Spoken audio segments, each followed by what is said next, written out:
Alam nyo, may mga tao na parang ginugugol talaga ang buong buhay nila sa paghahanap ng iisang bagay lang, ang katotohanan. At ngayon, yan ang pag-uusapan natin. Ito ang kwento ng walang tigil na paghahanap ni Felix Manalo. Kayo ba, naisip nyo na ano yung isang bagay na handang yung isakripisyo ang lahat para lang mahanap? Para sa iba, ito'y tungkol sa pananampalataya at yan mismo ang tanong na nasa puso ng kwento nating ngayon. Siyempre, ang lahat ng malalaking kwento may simula. At para kay Felix Manalo, ang simula ng lahat ay isang malalim at personal na paghahanap, isang espiritualan na paglalakbay. Okay, so para magka-context tayo, isinilang si Felix Manalo sa isang panahon na sobrang daming nagbabago sa Pilipinas. Papasok pa lang ang mga Amerikano at kasabay nito ang pagdagsa ng iba't ibang paniniwala. Sa gitna ng lahat ng to, dito nagsimula ang kanyang personal na quest. At yung paghahanap niya, hindi yung tipong try ko lang to, try ko lang yan. Methodical, seryoso. Sinimulan niya sa relihiyong kinadisnan niya, ang Katolisismo. Tapos isa-isa niyang pinasot at pinag-aralan ang iba't ibang grupong protestante. Bawat hakbang, talagang sinisiyasat niya ang doktrina, binubusisi ang Biblia para lang mahanap yung sagot na hinahanap niya. Pero kahit anong aral niya, kahit anong grupo ang salihan niya, andon pa rin yung pakiramdam na parang may kulang. Alam niyo yung feeling na yun? May isang tanong sa isip at puso niya na hindi pa rin nasasagot. At itong pakiramdam na to, ito yung nagtulak sa kanya na gawin ng isang bagay na hindi pangkaraniwan. Dito na tayo sa turning point ng kwento niya. Ang banal na tawag. Isang desisyon na nangangailangan ng 3 araw ng pag-isa. 3. Hindi lang 3 oras 3 araw at 3 gabi. Isang desisyon na babago sa takbo ng buhay niya at ng maraming tao. Grabe no, noong 1913, ito talaga ang ginawa niya. Ikinulong niya ang sarili sa isang kwarto, walang pagkain, walang tubig, ang kasama niya lang, Biblia at panalangin. Isipin niyo yung tindi ng sakripisyo para lang makahanap ng kaliwanagan. At pagkatapos ng 3 araw na yun, doon niya naramdaman na nakuha na niya ang sagot. Isang banal na tawag, ika nga. Ito na yung moment na nagbigay sa kanya ng direksyon. Yung kumpiyansa na, okay, ito na ang landas na tatahakin ko. Okay, so mula sa personal na revelasyon, dumako naman tayo sa pagsilang ng isang institusyon.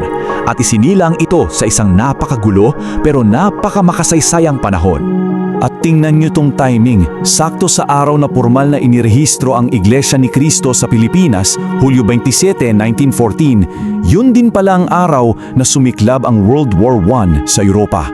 Isang bagong simula ng pananampalataya sa gitna ng simula ng pandaigdigang digmaan.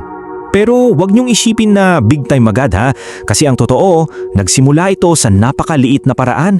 Ilang katao lang, isang maliit na grupo sa Punta, Santa Ana, sa Maynila. Sila yung mga pinakaunang naniwala. So ang tanong, paano nangyari na yung ilang kaanib naging milyon-milyon? Paano nangyari ang ganitong paglago? Yan ang titingnan natin ngayon. Well, isang malaking susi raw ay yung klase ng pamumuno niya. Meron siyang pabihirang galing sa pag-oorganisa at kilala rin siya sa mahigpit na disiplina.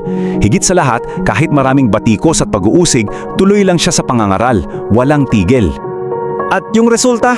Wow! Mula sa kakarampot na miyembro, naging libo-libo.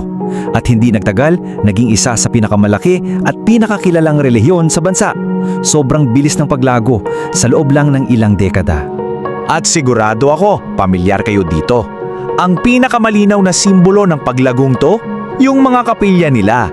Yung mga istrukturang yan na nakikita natin sa iba't ibang lugar, naging tandayan ng katatagan at pagkakaisa nila. Dahil sa lahat ng ito, kinilala siya ng kanyang mga tagasunod bilang sugo ng Diyos sa huling araw.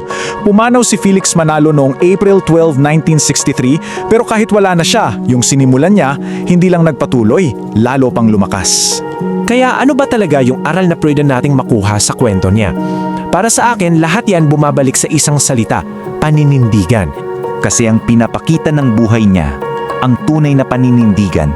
Hindi lang yan basta paniniwala May kasama yang gawa. May kasamang sakripisyo tulad ng ginawa niya sa loob ng 3 araw. At kailangan ng matinding disiplina para maitaguyod yun kahit anumang mangyari. Kaya iiwan ko sa inyo ang tanong na to.